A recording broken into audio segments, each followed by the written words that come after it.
This is episode 49, and I have another powerful episode for you. Today's topic is entitled How to Resolve Marital Conflict Without Hurting Each Other. Today, we're diving into the fascinating topic of conflict resolution.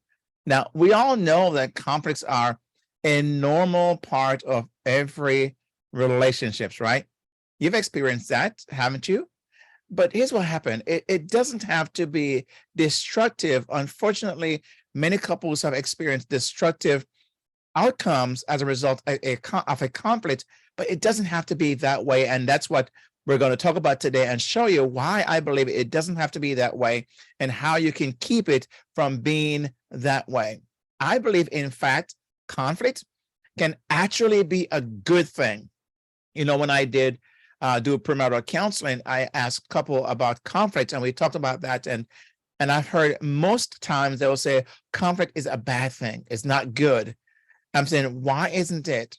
Because it's conflict that sharpens and makes you better at what you need to become. And I don't want to get ahead of myself, but it can actually be a good thing if it's handled in a healthy manner. Now, there are two main types of conflict resolution and how we should approach conflict. And that is, let's put it this way, two types of conflict resolutions.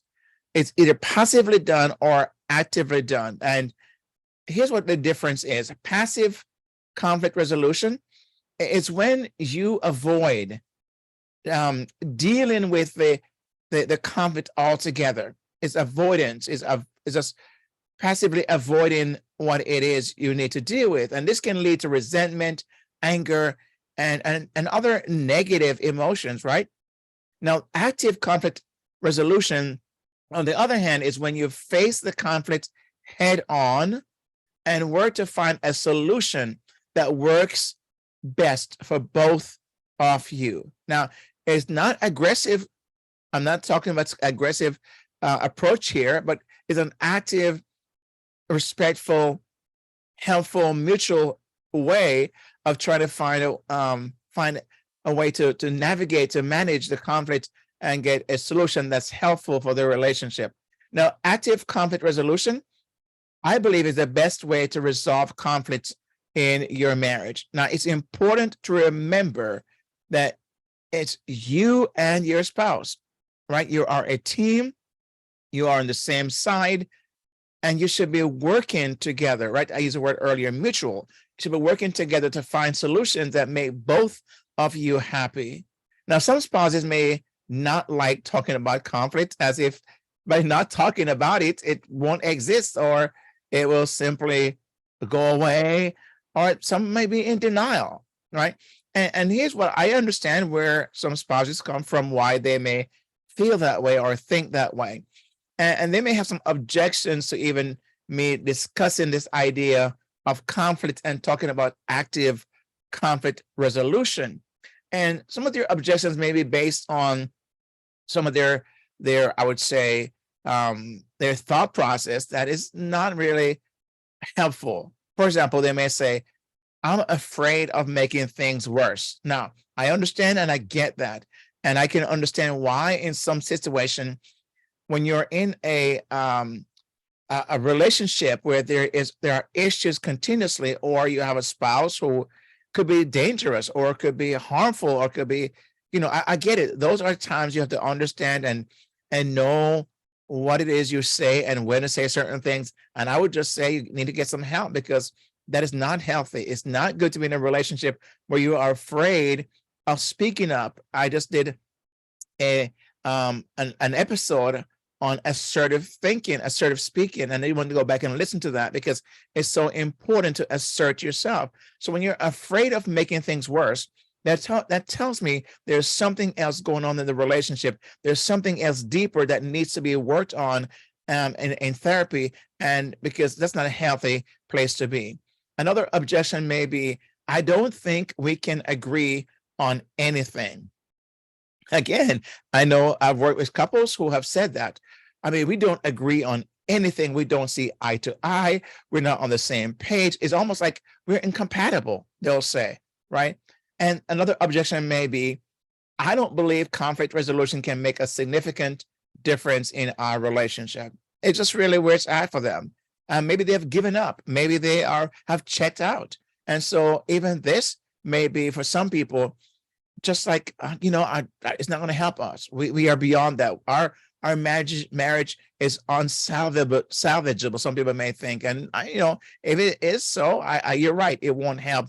You need to get some deeper work, and I would recommend get some marriage therapy.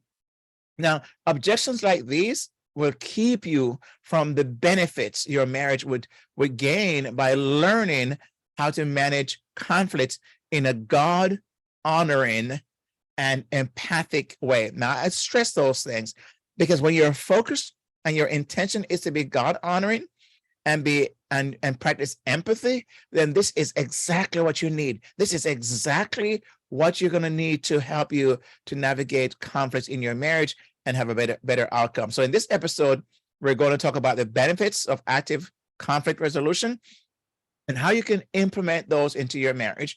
And we will also hear from a couple who struggled with conflict in their marriage, but were able to overcome it through active conflict resolution that you're going to hear me mention and how that was possible. Now, before we do all of that, let me just say, if you're here for the first time, and thank you for being here, number one. And, what you'll hear today is coming from someone who have been helping spouses like you for almost 2 decades. Hundreds of spouses I've worked with, and I've seen great results over the years. And on top of that, you're hearing from somebody who's been married for almost 4 decades, okay, and have 2 adult children. So that combined, I think I've learned a thing or two to help you experience deeper connections with your spouse, a stronger sense of intimacy, and a marriage that honors God. And that's where you're going to hear the perspective from which I take. Now, so if your marriage is struggling or could use a spark, you are in the right place, and I want you to stay tuned.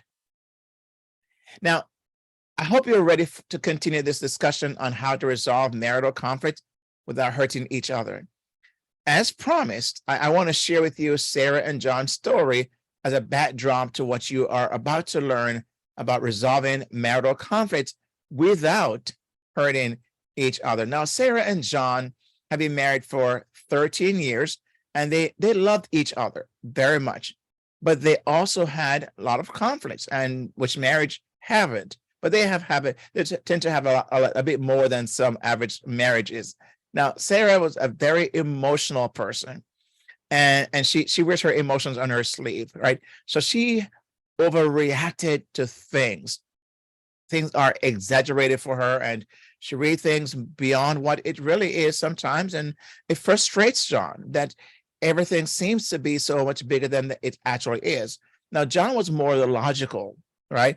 And he sometimes had a hard time understanding or connecting with Sarah's emotions, which also frustrates her. Now, one day they got into a big fight about something small. Isn't that how it tends to be? Something small. And Sarah, she started yelling at John. I mean, she was on the top of her lungs because she's a yeller, right? She's from a family she would describe as a yelling family. And she just began to rip into John and just yell at him. And John, who he wasn't a yeller. He didn't come from a family that yells.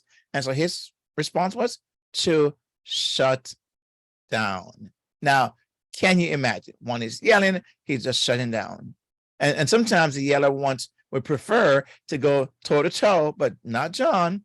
And so they end up saying some hurtful things. And so even though John shut down, he also, in a very passive way, right? In a very passive way, to sarcasm, and he ended up saying some hurtful things to her. And of course, she to him, and they both went to bed angry. Now the next day, they were both still feeling angry and hurt. But they knew they could not keep doing this or going on like this because they both loved each other. So they decided to try a different approach to conflict resolution. That's where the story is going to stop for now. Now, we can say from the story that Sarah and John hurt each other um, by how they mishandled their conflict. Would you agree? I think you would. Now, Sarah yelled at John, and John shut down in return, but not before saying some hurtful things to Sarah. So they both hurt each other in mishandling this conflict. Even remember now, it was a small conflict. Was a small conflict. You know, the Bible says it's a small leaven that leavens the whole lump. It says the small foxes are the ones who eat the vine. So don't overlook small things, because small things leads to big things. And that's where sometimes where people don't deal with the small things, they eventually grow and fester until it becomes this humongous thing where it could have been avoided. Now, what if both Sarah and John could have managed this conflict better? Would there be benefits in that? What would you say? I believe there would be benefits. Now, here are some benefits I believe they could have experienced had they handled this much better. Number one, I believe they could have strengthened their intimacy. Imagine when they could work through the conflict and have understanding and truly were empathic and really God honoring, how much that could help their relationship. Because what happened is they'll learn how this approach of mutuality, right? They're both on the same page, could truly deepen their connection and allow them to see the other person's side and connect at that level. So it could strengthen their intimacy. It's a benefit that it could have if they've handled the conflict much better. Secondly, it truly could do a number on their communication. It forces them to have better communication skills, because it takes some skills to be able to navigate moments of conflict. So their communication would improve a great deal, because they're implementing effective techniques, right?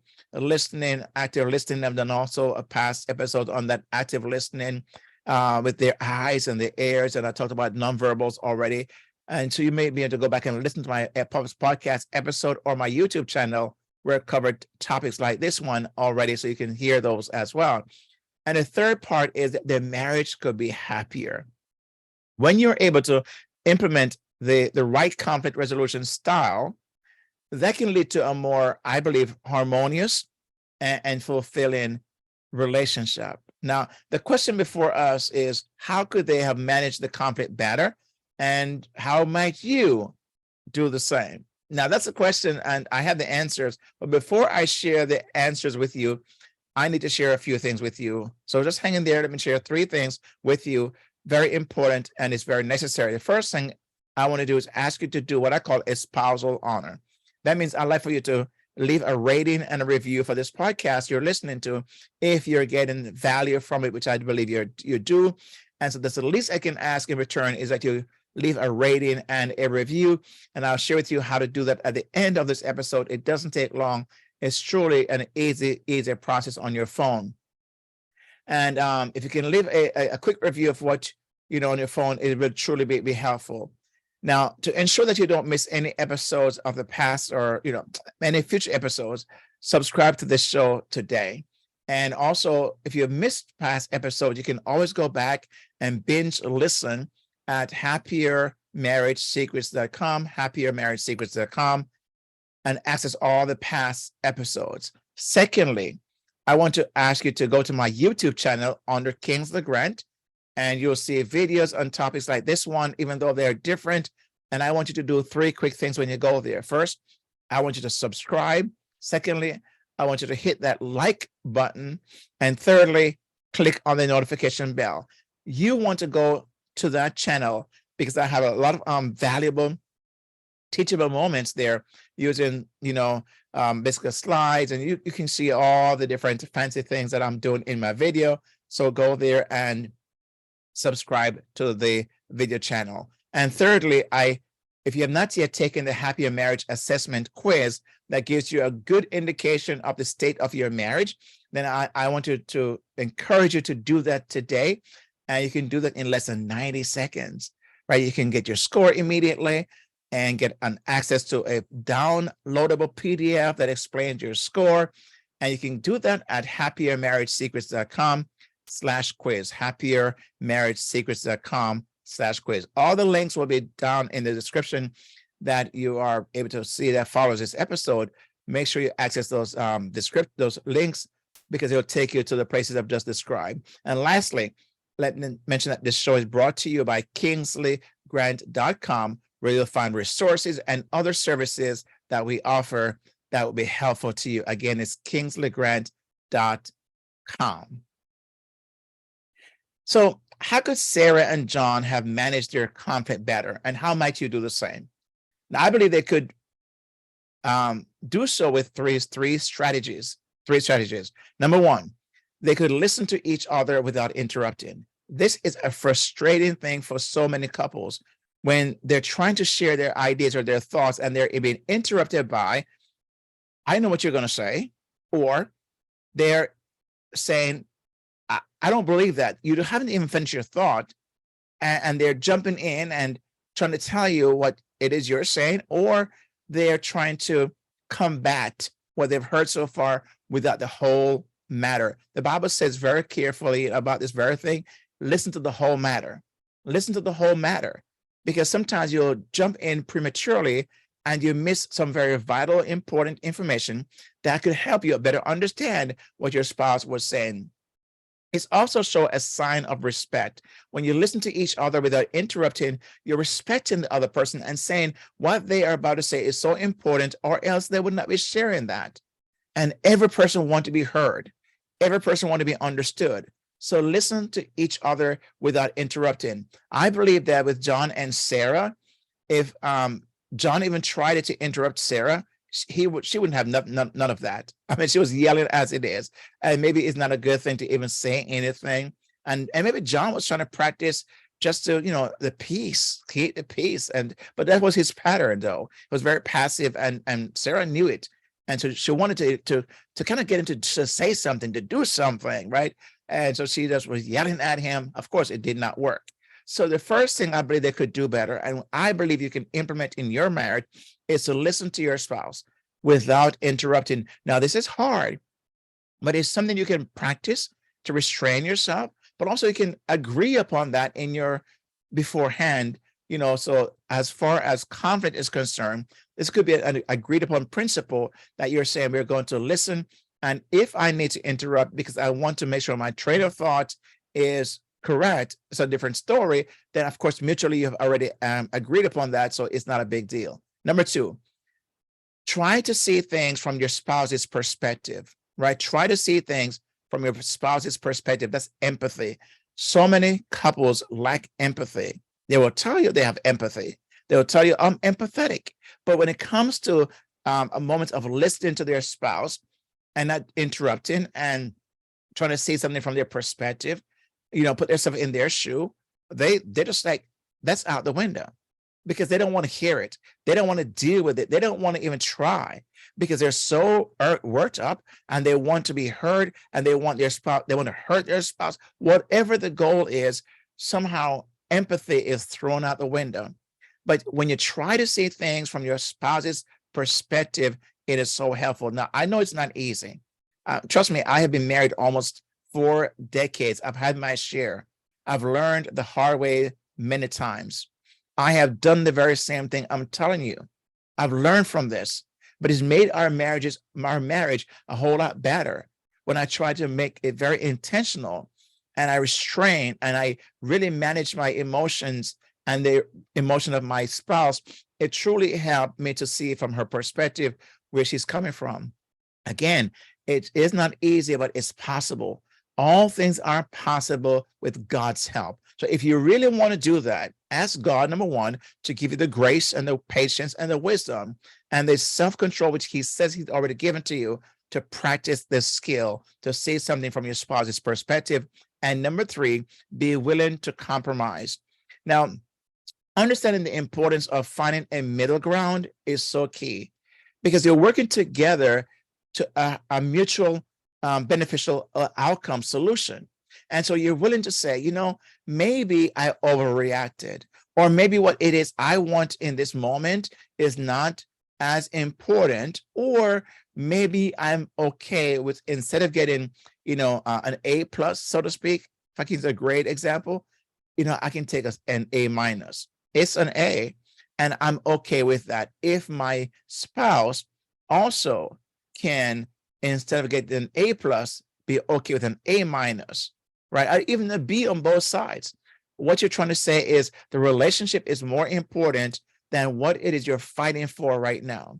Now, of course, there are exceptions to everything, because there might be some convictions and some things that are core issues that you cannot negotiate on, right? For example, I would not negotiate in any way or compromise about my faith in Christ. That is there's a no-no. I don't compromise that. And my wife does not either, and she would not expect me to, or I would expect her to. So when I use the word compromise, it's on things that have negotiation, and it's okay, because it's not like life or death. It's basically around that issue. So be willing to compromise, because sometimes you may not have it right. She may not have it right. He may not have it right. The thing is that it's not about who is right or who have it right. It's about what is right. And what is right should be the guiding principle for this idea of conflict resolution without hurting the other person. So I'd love to hear your thoughts on anything we've covered today, from the start of the show to this point. I'd love to hear. So you can send me an email or DM me, send me a direct message on Instagram or Facebook. Let me know what your thoughts are, or if you have a question. Okay, I'd love to hear from you, and you can do it there as well. So again, I want to say thanks for listening. And before I have the announcer tells you how to get a free gift just by staying to this point, let me just again say this, that to leave a rating and a review, just go on your Apple phone to Apple Podcasts, right? Apple Podcast, search a podcast, Happier Marriage, just type in Happier Marriage. When that pops up, click on the image, scroll all the way to the bottom, and right there you'll see reviews and ratings. At that time, you can leave me a rating. Just click on the 5-star. There you go. Yes. And then also make sure you leave us a brief rating, just a very short 2 or 3 sentence rating about what you thought about the show today. I would really, really appreciate it. And that's it. That's how you leave a rating for this show. So my friend, we've come to the end of this show, and thank you for listening. Now let's go and make happier marriages again.